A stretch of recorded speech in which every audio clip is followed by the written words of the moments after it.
Welcome back to Pakistan आज रात। और यह मकबूल जान साहब सीनियर तजज़ियाकार और महरीन अनवर राजा साहब हमारे साथ शो पर मौजूद है। और ये सब ये बताएगा कि 3-3.5 साल तक तो हम भी सवाल करते रहे नून लीग के काफ़ी सारे रहनुमाओं से कि आप क्यों एक स्ट्रॉन्ग ऑपोजिशन का किरदार अदा नहीं कर रहे। तो हमें ये कहा जाता था कि अगर हम ऐसा करेंगे हुकूमत जाएगी तो सिस्टम डिरेल हो जाएगा। तो हमें उनकी तरफ से भी यही जो है एक्सक्यूज़ मिलता था सॉफ्ट ऑपोजिशन होने का।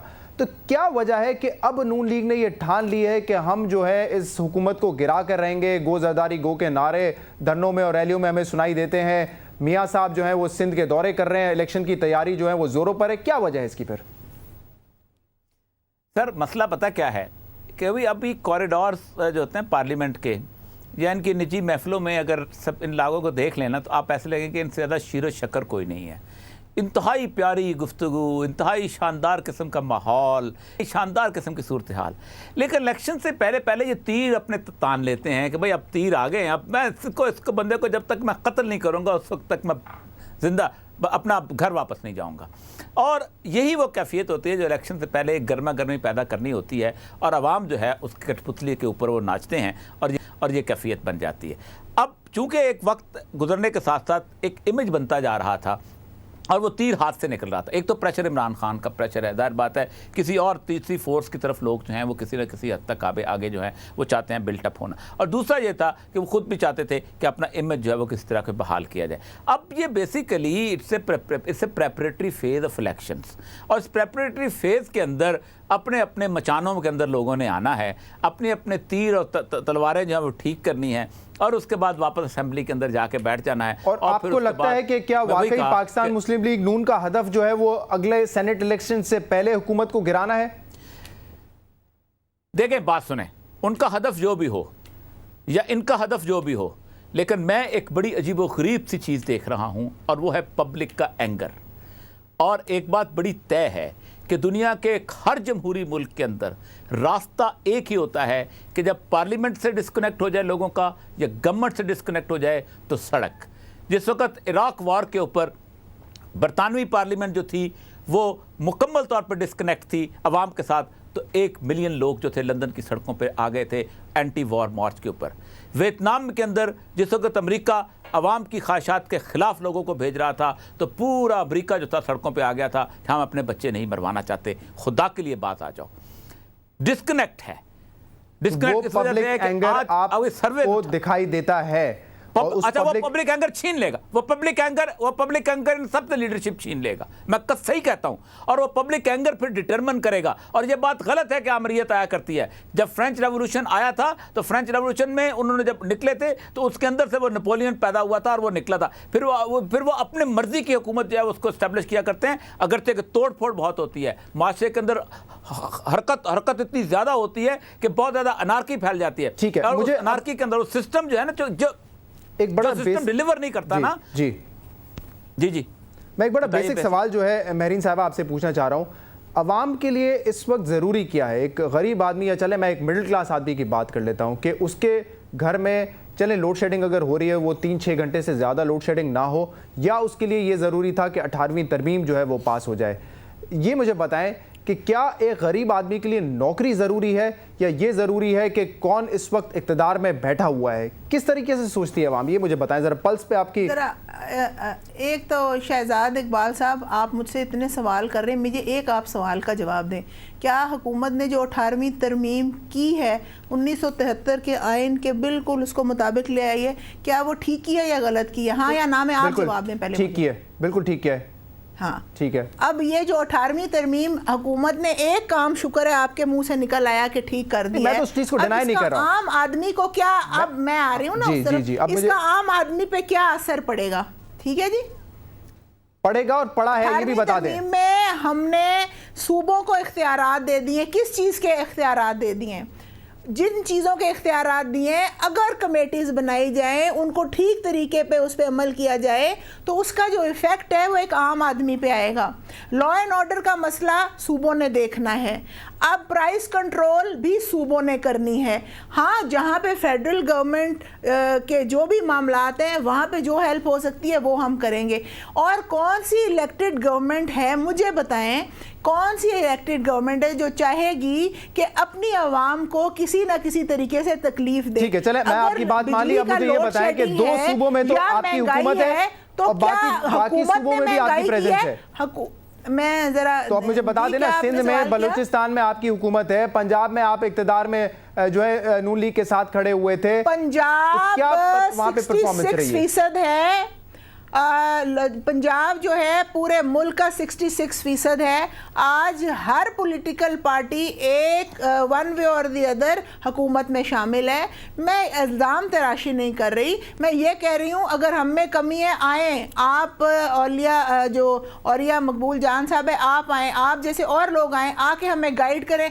मगर क्रिटिसिज्म इस तरह करना कि कुछ भी नहीं हुआ तो ये अफसोसनाक बात है। 11 साल अगर आप मार्शल्लाह बर्दाश्त कर सकते हैं तो जमहूरी हुकूमत को भी 5 साल बर्दाश्त करें और 5 साल के बाद हमें बताएं कि आपसे यह काम नहीं हुआ। फिर आपसे मैं पूछूंगी कि जनाब आसिफ अली जरदारी साहब जो ईरान से मुआहदे की गैस की बात कर लेते हैं, करेंसी स्वाब की बात करते हैं, जो 32 डैमों की बात करते हैं, आप कहते हैं कि क्या हुआ? अगर पानी आएगा, बिजली आएगा तो क्या आम आदमी को नहीं मिलेगा?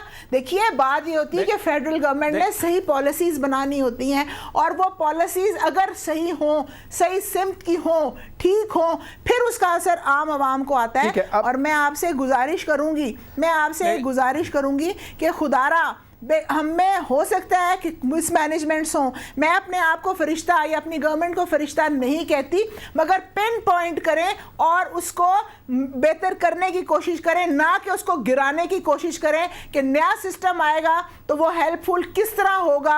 एक नया आप पॉलिसीज लेके आएंगे, पुरानी पॉलिसीज खत्म होंगी, जो पैसे लगे हुए हैं वो डिस्टर्ब होंगे। तो दुनिया देख रही है कि ये कैसी कौम है कि हमेशा जब जमहूरियत आती है तो उसके पीछे लग जाती है, मुझे आप इजाजत दें, और एक गो की सियासत करती है। मुझे अफसोसनाक है। मुझे आप इजाजत दें, मैं देखिए, मैं सच्ची बात है कि मेरी दिली ख्वाहिश है कि ये 5 साल नहीं 15 साल तक हुकूमत करे, क्योंकि एक इलेक्टेड रिप्रेजेंटेटिव जो होता है उसके दौर में लोगों को वेंट करने का मौका मिलता है। मेरे 25 साल बलूचिस्तान में गुजरे हैं और मैं आज भी समझता ये हूँ कि बलूचिस्तान में द पीसफुल पीरियड जो था, यहाँ अमन था, वो वही था जब उनके अपने इलेक्टेड रिप्रेजेंटेटिव वहाँ मौजूद थे।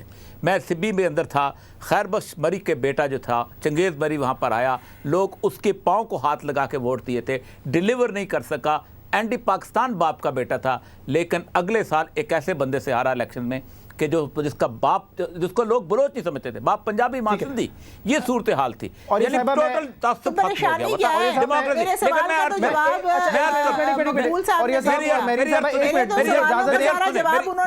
परेशानी खत्म हो गई है। अच्छा, मुझे इजाजत दें, मेरी बात पूरी होने दे, मेरी बात में क्या परेशानी है? मेरी बात आप पूरी होने दें, उसके बाद आप जवाब दीजिए। होता क्या है? होता यह है कि उस टेन्योर के पूरा होने से पहले ही कैफियत इस तरह की हो जाती है। हम सबसे गलतियां होती हैं, साफ सी बात है। आपने बड़ी अच्छी बात की, सच्ची बात यह है कि ये एटीट्यूड पॉलिटिशियंस के अंदर आ जाए तो कमाल की बात होती है। होता यह है कि पब्लिक एंगर इस लेवल पे आ जाता है उस गलतियों के अंदर कि लोग को किसी ताले आसमां को आने का जब मौका मिलता है, वो एंगर कैसे कौन कैश करता है? एंगर होता है तो कैश होता है, और एंगर है, इस बात को जज करें खुदा के लिए कि एंगर है। और आज लोग मुझे सबसे बुरा वो फिक्रा लगता है जब लोग आपको कंपेयर करने लग जाते हैं। ठीक है, मुझे सेनेटर मुशाहिदुल्लाह खान साहब हमारे साथ फोन लाइन पे मौजूद हैं। मेरी साहब 1 मिनट रुक जाए। मैं सेनेटर मुशाहिदुल्लाह खान साहब मानती हूं कि एंगर है, मैं सेनेटर मुशाहिदुल्लाह खान साहब का पॉइंट ऑफ व्यू ले लूं, उसके बाद लोड होती है और ये क्यों होती है, ये कोई एक जी मुझे 1 मिनट देंगे? मैं सेनेटर मुशाहिदुल्लाह खान साहब हमारे साथ लाइन पर है, उनका भी मौक़िफ़ ले लूं। बहुत बहुत शुक्रिया हमें ज्वाइन करने के लिए सेनेटर साहब। सेनेटर साहब, ये फरमाइएगा कि कल अगर आपने शर्जील मेमन साहब की प्रेस कॉन्फ्रेंस देखी हो तो उसमें उन्होंने कहा कहीं ऐसा ना गो ज़रदारी गो के नारे जो है वो गो डेमोक्रेसी में तब्दील हो जाए, तो क्या इस बात का खदशा है कि अगर आप हुकूमत गिराने की कोशिश कर रहे हैं और जो मुहिम आपने चलाई हुई है उससे ये पूरा सिस्टम ही डिरेल हो जाएगा? क्योंकि 6 महीने पहले जब हम आपसे सवाल करते थे कि आप सॉफ्ट ऑपोजिशन है तो आप हमें यही कहते थे कि अगर हम हुकूमत को गिराने जाएंगे तो कहीं सिस्टम डिरेल ना हो जाए। जी बिस्मिल्लाहिर्रहमानिर्रहीम। आज इन साहब की आपने प्रेस कॉन्फ्रेंस का हवाला दिया, उन पर तो मैं कोई तबसरा करना नहीं चाहता। ये एक पीपल्स पार्टी का डिलेमा है कि जिनकी कोई यानी कि सियासत में ना कोई एक्सपीरियंस है, ना वो 4-4 साल पहले आए हैं, तो बड़ी बड़ी बातें करते हैं। बहरहाल उन्हें करने दें। मैं असल में कहना ये चाहता हूँ, देखें ये जो मौजूदा हुकूमत है, इन्होंने अपने टेन्योर का 4.25 साल जो है वो तो गुजार लिया। आखिरी साल जो होता है वो वैसे भी इलेक्शन का होता है। अच्छा, मसला ये है कि मौजूदा वैसे कोई भी हुकूमत हो, मैं इस हुकूमत की बात नहीं कर रहा, किसी हुकूमत को कोई गिरा नहीं सकता। हुकूमत खुद अपने कारनामों और की वजह से ही गिरती है। अब मौजूदा हुकूमत के साथ अगर अवाम होंगे, इन्होंने मसाइल हल किए होंगे, अवाम इनके लिए दुआएं कर रहे होंगे, अवाम इनके साथ होंगे जैसा कि ये दावा करते हैं, तो कोई इन्हें नहीं गिरा सकता। लेकिन हम ये समझते हैं कि इस वक्त इतना ज्यादा बहरान है, मुआशी बहरान है, अमन व अमान के मसाइल हैं, महंगाई, बेरोजगारी, दोबारा लोड शेडिंग शुरू हो चुकी है। तो गैस के लिए कल इनके मिनिस्टर ने कह दिया कि इस दफा बहुत बुरा हाल होगा। तो ये यानी कि और बहुत सारे मामलात हैं कि जो स्टील मिल से लेके पीआईए और रेलवे जो मुशाहिद साहब, वो बातें ठीक है, अपनी जगह पर हैं। मैं सिर्फ आपसे ये पूछना चाह रहा हूं कि चंद महीने पहले हम आपसे जब ये सवाल करते थे कि आप कोई हार्ड ऑपोजिशन का स्टांस क्यों नहीं लेते, तो आप कहते थे देखें हम सिस्टम को डिरेल नहीं करना चाहते। तो अब क्या गारंटी है कि सिस्टम डिरेल नहीं होगा, और अगर कोई चेंज आता है अवाम के जोर से या फिर ऑपोजिशन के जोर से, तो वो जमहूरी सिस्टम ही होगा? इस चीज की क्या गारंटी है और ये क्यों आप में तब्दीली आई है सोच में?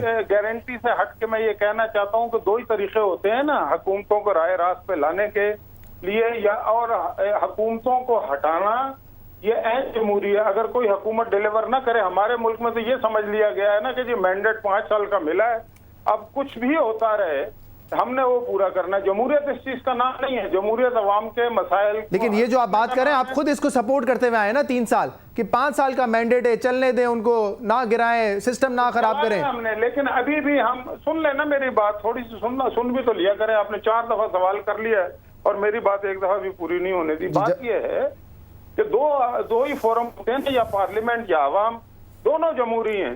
पार्लियामेंट को जिस तरह से बेतौकीर किया गया वो सारी दुनिया के सामने है।